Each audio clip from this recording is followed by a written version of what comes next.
India का परचम आप, अगला चैलेंज भी ये है कि आप कहती हैं कि इंडिया का परचम किसी भी जगह पर दिखा दिया जाए तो आप सजावार होंगी। बिल्कुल, अगर इंडिया का परचम मेरे हाथ में दिखा दिया जाए तो हाँ, मैं ये पाकिस्तान छोड़ने को तैयार हूँ। मैं चैलेंज करती झूठ है ये भी, हूँ। यानी कि जो सोशल मीडिया में बहुत सारा झूठ चलता है ये भी झूठ है कि आपके पास जो परचम था वो इंडिया का था, आपके पास तो शायद पाकिस्तान का परचम भी उस मौके पर उस पर वो भी नहीं था। अगला एतराज़ ये किया जा रहा है कि आपकी ड्रेसिंग ऐसी थी और आपकी ड्रेसिंग ऐसी होती है कि लोग जो हैं वो फील करते हैं कि हाँ ये लड़की ऐसी है, इसको छेड़ना चाहिए।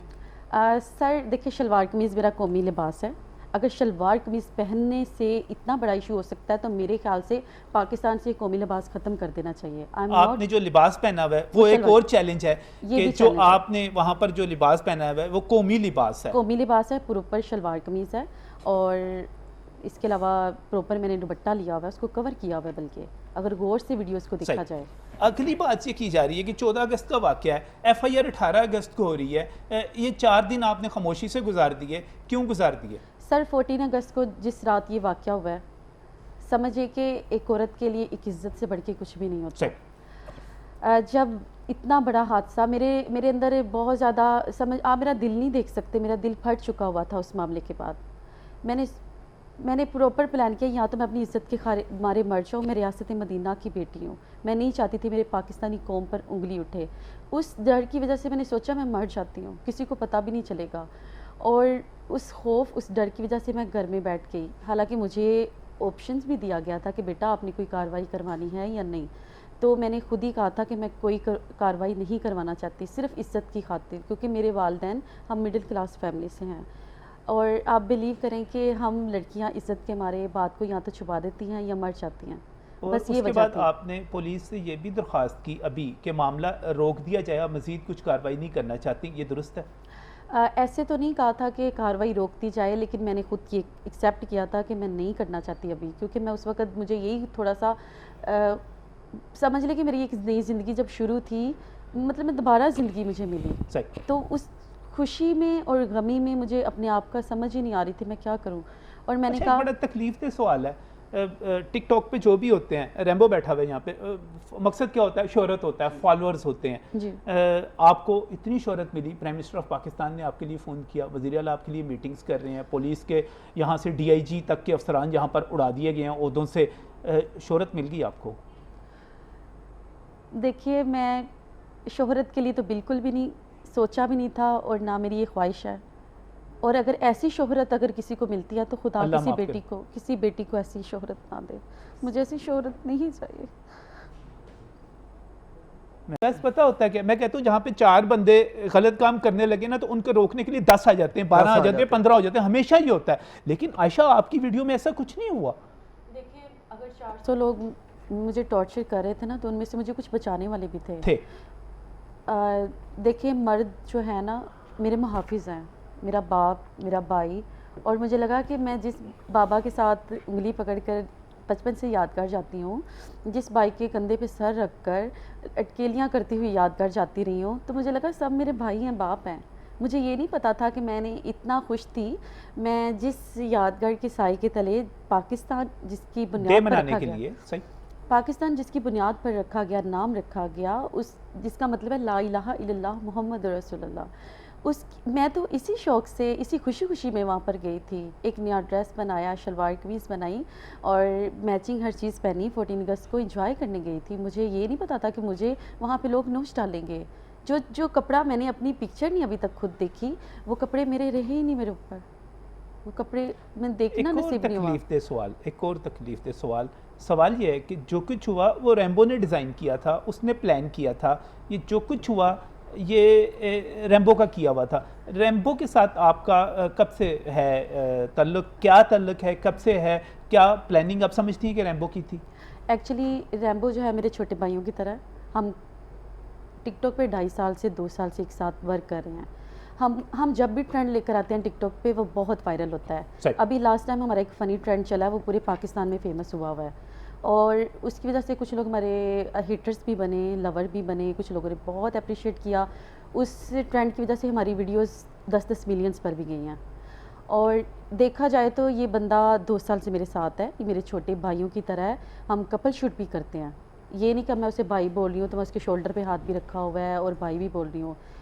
टिकटॉक पे जो ट्रेंड चल रहा होता है हमने उसके मुताबिक काम करना होता है। मेरा नहीं ख्याल कि जो बंदा 2.5 साल से मेरे साथ इतना सिंसियर है, मैं उसके साथ सिंसियर हूँ और मैं उसको फुल सपोर्ट करती हूँ हर जगह हर मुकाम पर।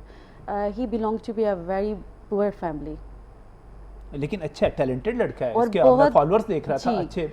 और इसका जो टैलेंट है ये मुझे पता है, ये स्टंट्स करता है। हाँ, मैं इसकी स्टंट टीचर भी रह चुकी हूँ, उसकी वजह से मैं फेमस थी और मैंने इसे हर जगह पे सपोर्ट किया है। सिर्फ इसके अंदर जो चीज़ें मैंने देखी हैं काश वो सारी दुनिया देख लेती। रैम्बो, ये क्या हुआ? ये सारा कुछ आपकी प्लानिंग थी, नहीं थी, ये हुआ क्या? देखें कि 2-2.5 साल से एक औरत चाहे अपनी हो या पराई हो, सब अपनी होती है, एक इज़्ज़त होती है एक मर्द के लिए।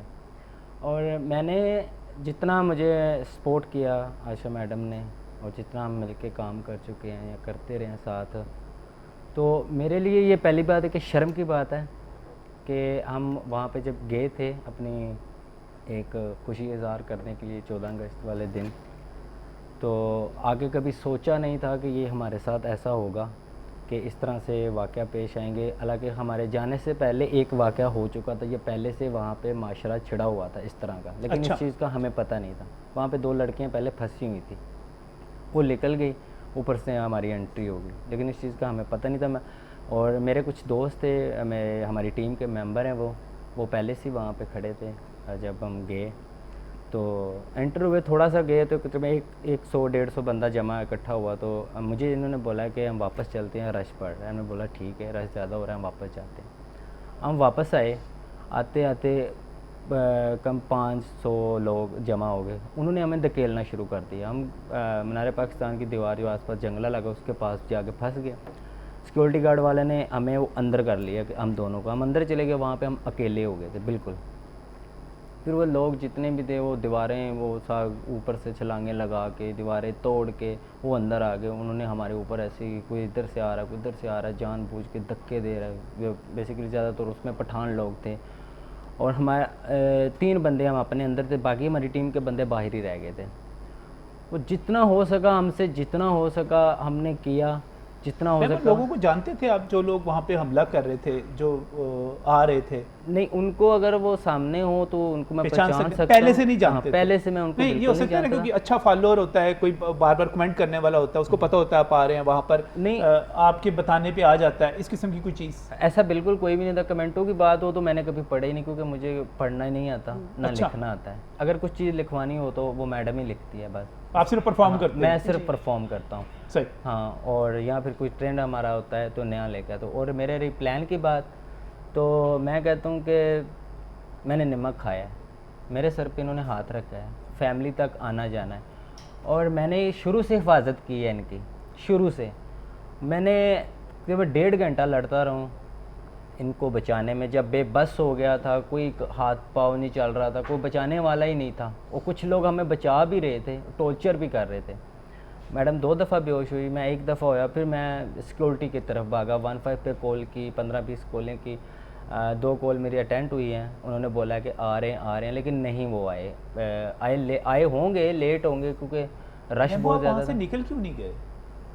वहाँ पे हमने निकलने की बहुत कोशिश की, लेकिन जिधर ही जाते तो उससे भी तकरीबन 20-25 हज़ार लोग थे, जहाँ पे 3-4 हज़ार लोग हमारे ऊपर थे। तो फिर 5 नंबर गेट पे जाके मैंने, मीनार पाकिस्तान की सिक्योरिटी किधर थी? वो वहाँ पे नहीं थी, 2 बंदे सिक्योरिटी वाले 2 थे सिर्फ? हाँ 2 थे, लेकिन वो शुरुआत में नज़र नहीं आए। वो जब मामला काफ़ी बिगड़ गए थे, फिर उसमें एक बंदा जो सिक्योरिटी पूरे मीनार पाकिस्तान में जहाँ पे बड़े बड़े लॉन्स हैं, अब तो ग्रेटर इकबाल पार्क बन गया हुआ है, वो भरा हुआ था और वहाँ पर कोई पुलिस मौजूद नहीं थी? बिल्कुल कोई भी नहीं था वहाँ पे उस टाइम पे। हुल्लड़बाजी रोकने के लिए? जी बिल्कुल, ऐसा कोई नहीं था? कोई नहीं था। अच्छा, कैसा लगा वहाँ पे सिक्योरिटी और ये तमाम लोगों का आना? सर, सिक्योरिटी वेरी पुअर, और सबसे बड़ी बात जो एक मेन चीज़ है, लाहौर की पाकिस्तान की जान है, जिस प्लेस पर हम गए थे वहाँ पे कैमरे ही नहीं है। वहाँ पे ब्लास्ट हो जाए, लड़कियों के साथ ज़्यादतियाँ होती हैं, बड़ा कुछ होता है, बहुत सारी चीज़ें हैं जो छुपा दी जाती हैं, ऊपर आपके पास कैमरा ही नहीं है। मैं कहाँ कहाँ नहीं गई, सेफ सिटी गई, लेकिन सब कैमरे बंद। 13 अगस्त को कैमरे सारे बंद हो गए। सेफ सिटी के कैमरे ही नहीं चल रहे थे। सेफ सिटी वालों ने मुझे ये रिप्लाई किया कि 13 अगस्त को ये कैमरा शोर शराबे की वजह से बंद हो गया, लोगों ने तोड़फोड़ की, और वो काफ़ी ऊपर था, जो कि ये गलत बात है। सिक्योरिटी ही नहीं है वहाँ पे, सिक्योरिटी नाम की कोई चीज़ मौजूद नहीं थी।